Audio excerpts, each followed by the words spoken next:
Hi guys, good afternoon sa ating lahat dyan.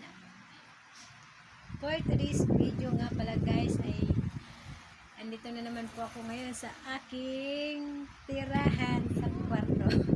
Dahil po ngayon ay wala po kami ngayon pasok kaya rest day na naman tayo ngayon.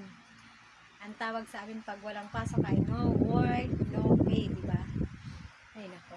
Wala na naman kami pasok ngayon dahil may lakad na naman ang aming boss. Nag-chat na naman kaninang alas 4:30 na ngayon nga daw araw ay hindi kami mag-open. Kaya yun, wala na naman kaming pasok lang na naman. Kaya pag wala kaming pasok ngayon, dito lang kami sa bahay. Wala kami mapuntahan kasi hindi naman kami totally gala kung saan pupunta na ano. Kaya pag walang pasok, dito sa bahay. Kaya sayang na naman ang isang araw namin ngayon. Dahil pag sinabing walang pasok, wala din sahod. Yan ang buhay namin ngayon dito. Buhay namin ng tendera. Pag sinabing walang pasok, walang bayad. Kahit siya nag-declare na walang pasok, wala rin pa rin bayad. Kaya wala naman kami magagawa. No choice kami. Pagbigyan yung ano. Dahil yun lang naman ang inano namin mga tindera yung pagiging tindera.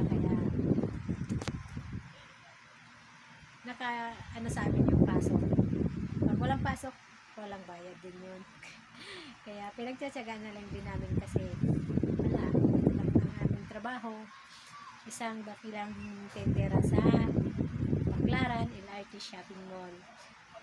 Pero okay lang naman yun kasi nakakatulong din naman sa amin sa mga pagkakas. Heto na nga pala guys, sa akin ay ang sasabihin ko ay ngayon nasa 299 subscriber.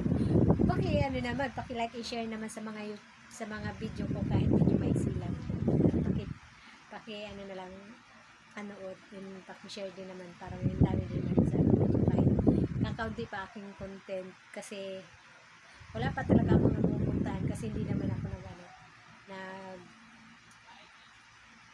nag-i-explore ko saan pumupunta kasi ang explore ko lang ay bahay and tindahan lang. Pagkagawa ng video ay dito lang naman sa tindahan, sa bahay, yun lang ang aking gagawin. Dito lang nakaupo. Sko Mariano, ano gagawin? Kaya maraming salamat at nagtitiwala pa rin kayo sa aking YouTube channel na pinakamaliit at maliit na video din. Kaya bukal sa puso ko ang pasasalamat sa inyo lahat. Kaya I love you all so much. Bye-bye.